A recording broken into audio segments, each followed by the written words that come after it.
प्रायोजक है the Guru Seth jewellers, GM road, near radio station.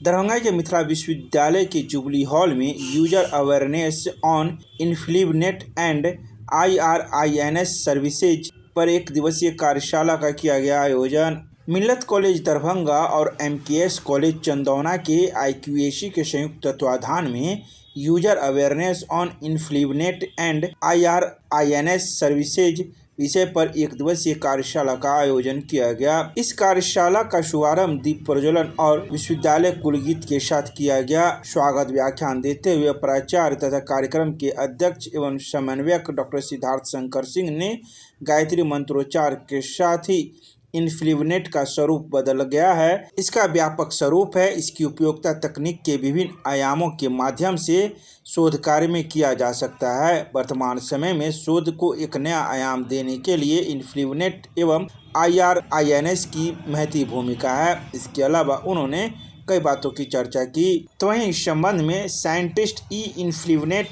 Centre Gandhinagar Gujarat के डॉक्टर अभिषेक कुमार ने कहा कि वर्तमान समय में तकनीकी क्रांति ने सूचना के संचार को इतना सरल बना दिया है कि शोध से संबंधित तमाम सामग्री एक ही प्लेटफॉर्म पर उपलब्ध हो जाते हैं।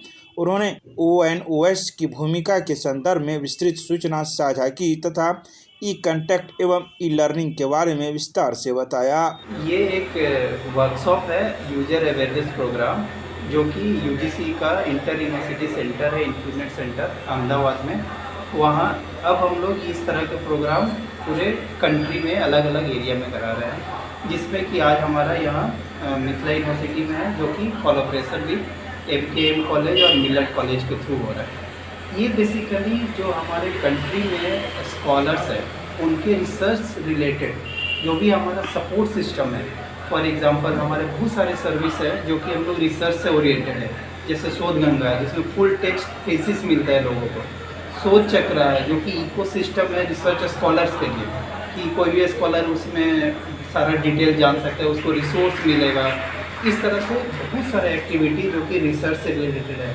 जैसे टीचर का प्रोफाइल है, अगर कोई टीचर है उसका रिसर्च आउटकम क्या है, कितना उसको पेपर लिखा है, रिसर्च आर्टिकल, उसको कितने लोगों ने एक्सेस किया है, ये सारा इकोसिस्टम हमारा बना हुआ है। अब उसी इकोसिस्टम को अवेयरनेस कराने के लिए इस तरह से हम लोग अवेयरनेस प्रोग्राम करा रहे हैं। आज के प्रोग्राम में कौन कौन से कॉलेज भाग लिए हैं?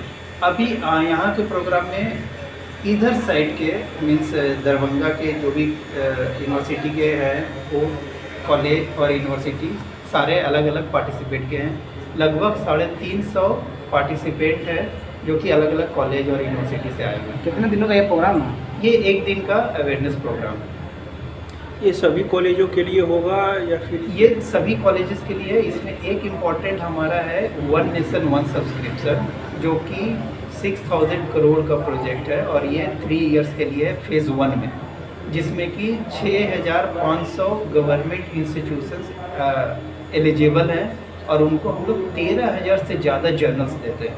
अब उसी चीज़ को अवेयरनेस कराना हमारा पहला ध्येय है कि यहाँ के जो स्कॉलर्स हैं, आज आप देख रहे होंगे बहुत सारे स्कॉलर्स भी आए हैं, तो वो इस रिसोर्स को, वो इस 13000 जर्नल्स को कैसे एक्सेस कर सकते हैं, क्या मैकेनिज़्म है, वो सारे चीज़ का वर्णन करने के लिए हम लोग आज यहाँ उपस्थित हैं। क्या नाम है सर?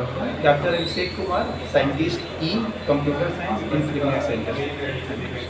यह जो है इन्फ्लिवनेट और एयरनिस के तहत जो कार्यक्रम चल रहा है, ललित नारायण मिथिला विश्वविद्यालय प्रोफेसर डॉक्टर संजय कुमार चौधरी जी के नेतृत्व में जो रिसर्च के मानदंडों को पूरा कर रहा है, मेरू की श्रेणी में है, उसमें एक स्टार है, एक कदम है हमारे अनुसंधानकर्ता रिसर्चर्स, टीचर्स जो आगे अपने रिसर्च को कैसे बढ़ाएंगे। वन नेशन वन सब्सक्रिप्शन और शुरू हुआ, ये सब में विद्वान पोर्टल हुआ, कहाँ क्या कार्य हो रहा है अनुसंधान में, किस विषय पर कौन उस विषय का विशेषज्ञ है, और हम जो PhD और रिसर्च कर रहे हैं इसको ग्लोबल करने के लिए और ग्लोबल से लोकल करने के लिए यह अनुसंधान की दिशा में एक कदम है, जो छात्रों इसके मार्ग में कोई कठिनाई न हो अनुसंधान के मार्ग में, उसके लिए कार्यक्रम चल रहा है। और इसमें 300 प्लस प्रतिभागी जो है भाग ले रहे हैं। शिक्षक ले रहे हैं, हमारे प्रोफेसर्स ले रहे हैं, लाइब्रेरी से एसोसिएट लोग ले रहे हैं, रिसर्च स्कॉलर्स ले रहे हैं, पीजी के जो लोग हैं अनुसंधान के वो लोग ले रहे हैं, और दरभंगा के सारे कॉलेज के IQC सेल के जो जितने भी डायरेक्टर्स हैं, जितने भी कोऑर्डिनेटर्स हैं, सब आए हुए हैं। और इसकी सफलता इसकी उपस्थिति से आप लोग देख रहे हैं, और इसका श्रेय प्रोफेसर संजय कुमार चौधरी जी माननीय को दिया जाता है, जिन्होंने इस विश्वविद्यालय के इस मुकाम पर लाया है। हम लोग उनके आभारी हैं और आप लोगों के भी आभारी हैं। आपके माध्यम से श्रोतागण हैं, उनके भी आभारी हैं, और उनको भी आपके माध्यम से यह सब बात जाए, ये हमारी कामना है। Thank you sir. ईरान पर हमले के खिलाफ युद्ध विरोधी शांति मार्च का भाकपा माले ने किया आयोजन। भाकपा माले के द्वारा मंगलवार को दोपहर 3:30 बजे ईरान पर अमेरिका इजराइल के साम्राज्यवादी गठजोड़ द्वारा किए जा रहे हमलों और युद्ध की आक्रामक नीति के खिलाफ दरभंगा में युद्ध विरोधी शांति मार्च का आयोजन किया गया। मार्च में शामिल वक्ताओं और कार्यकर्ताओं ने इस हमले की कड़ी निंदा करते हुए इसे वैश्विक शांति और मानवता के लिए गंभीर खतरा बताया। शांति मार्च पोलो मैदान से शुरू होकर SSP ऑफिस समाहरणालय होते हुए लहरियासराय टावर पर जाकर सभा में तब्दील हो गया। आइए सीधे सुनाते हैं क्या कुछ कहते हैं इस दौरान मौजूद वक्ता मीडिया को। भारत का प्रधानमंत्री जितना टेक है वो अमेरिका के अंदर के नीचे सरेंडर किया हुआ है।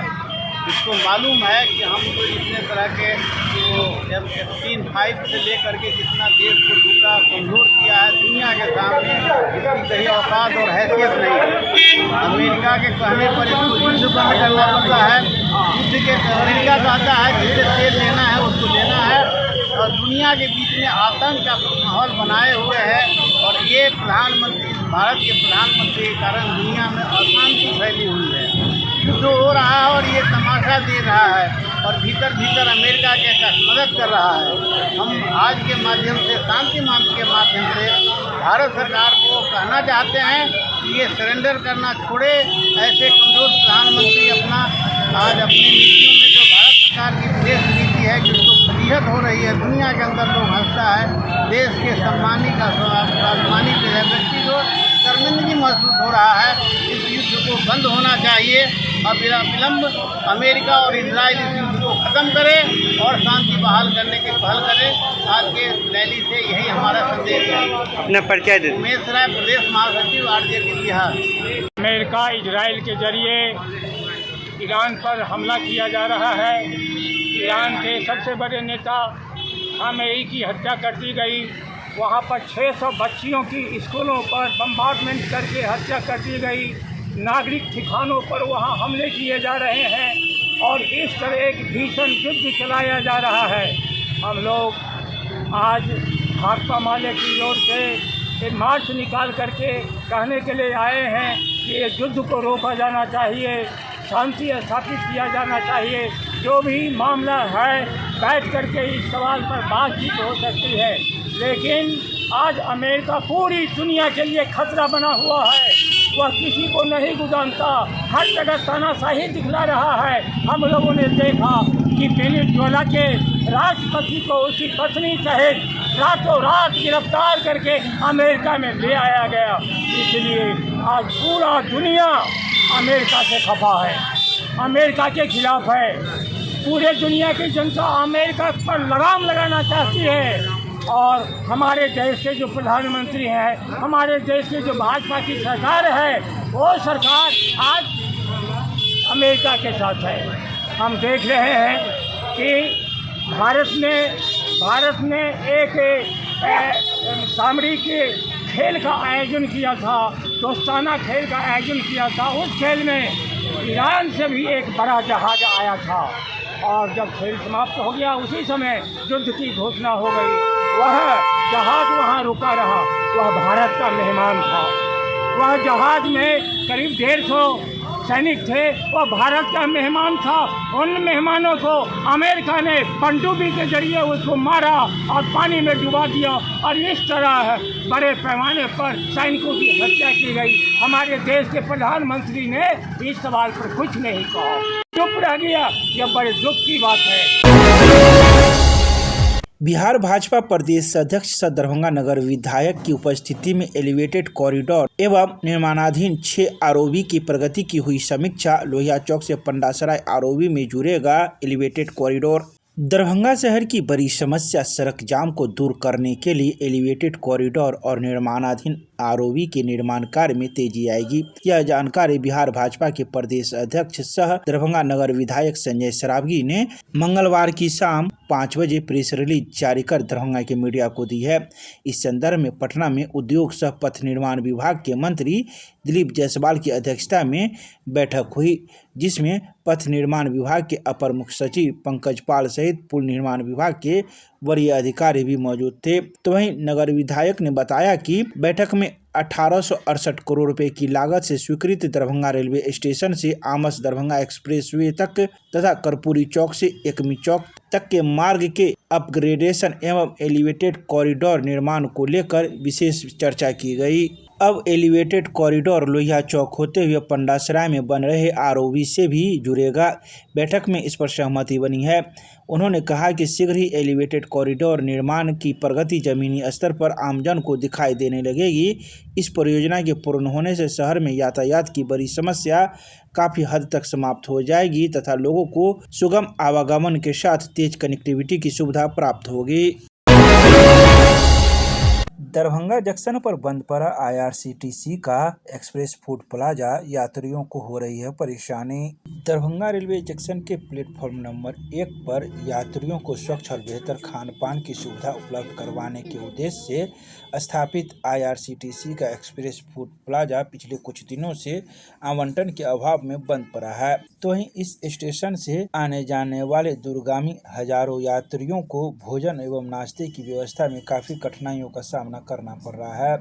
जानकारी के अनुसार पहले इस फूड प्लाजा के माध्यम से जंक्शन के विभिन्न प्लेटफॉर्मों पर जनता मील की सुविधा के जरिए ट्रेन से यात्रा कर रहे यात्रियों को स्वच्छ और सस्ता नाश्ता उपलब्ध करवाया जाता था। साथ ही यात्रियों को साफ सुथरा एवं गुणवत्तापूर्ण पका हुआ भोजन, नाश्ता एवं चाय भी मिलती थी। लेकिन यह फूड प्लाजा बंद है। ऐसा ही कुछ देखने को मिला मंगलवार को दोपहर 3 बजे, जब यह फूड प्लाजा बंद था और इस पर लगे पर्दे पर क्लोज लिखा हुआ था।